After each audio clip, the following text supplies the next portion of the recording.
CEO ကစီမံကိန်းတစ်ခုကိုရဖို့သူမကိုတန်းတရာနဲ့ရောင်းဖို့ဈေးစစ်လိုက်တယ်။ဘာကြောင့်များရုံမာတဲ့စီးပွားရေးလုပ်ဖို့ကိုင်ပတ်တယောက်စီရောင်းစားရတာလဲ။သူမနားမလည်နိုင်ပေမဲ့ဒီလိုလူစားမှန်းသိသွားတာတောင်သူမကတစ်ချက်အပြစ်မမြင်ခဲ့ဘူး။ဘာကြောင့်လုပ်ရတာလဲဆိုတဲ့အမှန်တရားကိုပဲသူမသိချင်ခဲ့တယ်။သူမမှာရှိသမျှအရာအလုံးကို CEO အတွက်9နှစ်ပေးဆက်ခဲ့တယ်။တကယ်တော့သူမကထိုလူအတွက်အယောင်းဝယ်လုပ်စရာတစ်ခုပဲ။သူမကတုံ့ရင်နေတဲ့နာကျင်မှုကိုထိမ့်မနိုင်သိမ့်မရခံစားနေရတယ်။သူမရဲ့မျက်လုံးတွေကသူ့ကိုစိုက်ကြည့်နေတယ်။ဒီလိုလူစားမဟုတ်ဘူးမလားဆိုတဲ့စိတ်လေးနဲ့တစ်ခုခုကို CEO စီကမျှော်လင့်နေမိတယ်။ဒါပေမဲ့ရေခဲလိုအေးဆက်ဆက်နဲ့ရက်နေတဲ့ဒီလူကခံစားချက်မရှိနေပါဘူး။ဒီမျိုးသမီးက CEO ရဲ့အရာအလုံးအတွက်အားကိုးရဖြစ်ခဲ့တယ်။အဓိကစာရွက်စာတမ်းတွေအစည်းအဝေးတွေအချိန်စရာတွေကို9နှစ်ကိုင်းတွင်နိုင်ခဲ့တဲ့ဖောက်တယ်တွေနဲ့အရက်တောက်တဲ့ခက်ခဲတဲ့လူတွေနဲ့ဆက်ဆံပေးရတာတွေမှာသူ့အတွက်ဘယ်တော့မှမငြင်းညူခဲ့ဘူး။ရုံးခန်းထဲမှာကောလာဟာလာတွေအဆက်မပြတ်ပြန့်နှံ့နေတဲ့လူတွေကသူမတ်တီအလုပ်ကိုရတာကသူမရဲ့ချောမောတဲ့မျက်နှာကြောင့်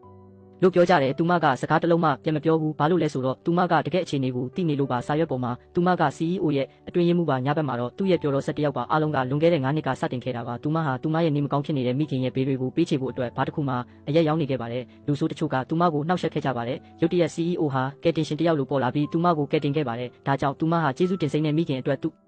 ရဲ့အတွင်းရေးမှူးဖြစ်လာခဲ့ပါတယ်။သူမဟာသူ့အတွက်အရာအလုံးကိုဂရုစိုက်ပေးခဲ့ပါတယ်။စစ်မှန်တဲ့ခံစားချက်တွေကိုပြန်လည်ရရှိနိုင်တယ်လို့ရိုးရိုးသားသားယုံကြည်ခဲ့ပါတယ်။တနေ့မှာ CEO ရဲ့အဖွားကသူ့ကိုဘလိုက်တွေ့ဖို့စီစဉ်ပေးခဲ့တယ်လို့ပြောပြခဲ့ပါတယ်။ CEO ကသူမကိုသူ့ရဲ့အနာဂတ်စနစ်အတွက်လက်ဆောင်တစ်ခုပြင်ဆင်ပေးဖို့ပြောခဲ့ပါပြီးအလုပ်မှာသူနဲ့ဝေးဝေးနေဖို့တတိပေးခဲ့ပါတယ်။ CEO တငယ်ချင်းကသူမနဲ့လက်ထပ်ဖို့အကြံပေးနေတာကိုသူမကြားသွားခဲ့ပါတယ်။ CEO ရဲ့တုံ့ပြန်မှုကတော့သူမဟာသူနဲ့မထိုက်တန်ပါဘူးလို့ပြောတယ်။အဲ့ဒီစကားလုံးတွေကသူမရဲ့နောက်ဆုံးမျှော်လင့်ချက်ကိုဖျက်ဆီးပစ်ခဲ့ပါတယ်။အဲ့ဒီညမှာသူမဟာသူ့ဇနီးလောင်းအတွက်ဈေးကြီးတဲ့လက်ဆောင်တစ်ခုကိုရွေးချယ်ခဲ့ပါတယ်။ထိုအမျိုးသမီးကိုသူမကိုယ်တိုင်ပေးခဲ့ပါတယ်။သူမရှိမှထိုအမျိုးသမီးကိုအကြီးကျယ်ဆုံးမင်္ဂလာပွဲတစ်ခုကျင်းပပြီးလက်ထပ်မယ်လို့ပြောခဲ့ပါတယ်။ညကျ CEO ကသူမကိုဗီလာကိုထပ်ခေါ်ခဲ့ပြန်ပါတယ်။အဲ့ဒီညမှာသူတို့အတူတူနေခဲ့ကြပါတယ်။သူမဟာနောက်ပိုင်းမှာကျမကိုခေါ်ယူရင်ခေါ်ယူခယွန်း105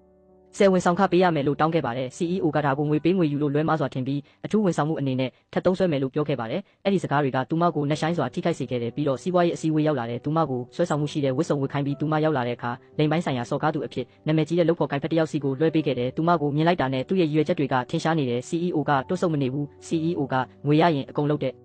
အမျိုးသမီးတယောက်ပါတွန့်ဆုတ်စရာဘာမှမရှိဘူးလို့ပြောတယ်။သူမကဘာသဘောတူညီချက်အတွက်လဲလို့နားမလည်နိုင်စွာမေးခဲ့တယ်။မင်းကနဲ့တညတည်းနေပြီးရင် CEO ကစေယုံစီမံကိန်းကိုရမယ်လို့ပြောပြတယ်။ထိုစီမံကိန်းကတန်းတရာတန်းနဲ့သူမကခါးသီးစွာရေးလိုက်တယ်။သူမက CEO အတွက်ဒီလောက်ပူတန်ဖိုးရှိတယ်ဆိုတာမသိဘူး။သူမညှင်းဆန်တာရက်လိုက်တယ်။ CEO လိုချင်တာစေယုံစီမံကိန်းဆိုရင်လည်းအဆင်ပြေပါတယ်။ဒါပေမဲ့ထိုလူနဲ့ရှိနေတော့ရုတ်တရက် CEO ကဟိုတယ်ကိုပြန်ပြေးပြီးရောက်လာခဲ့တယ်။